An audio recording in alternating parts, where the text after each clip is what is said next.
tuwing umiinom ka ng alak, habang inihitit mo ang sigarilyo mo, habang nilulustay mo yung mga perang pinadala ko, sana maisip mo rin kung ilang pagkain ang tiniis kong hindi kainin para lang makapagpadala ako ng malaking pera dito.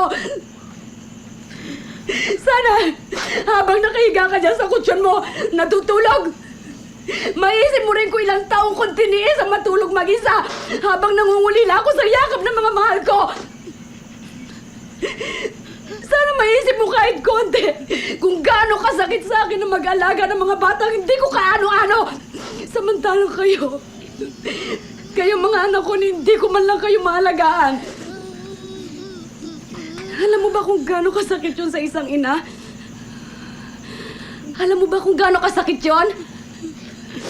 Kung hindi mo ko kayang ituring bilang isang ina, respetuhin mo na lang ako bilang isang tao.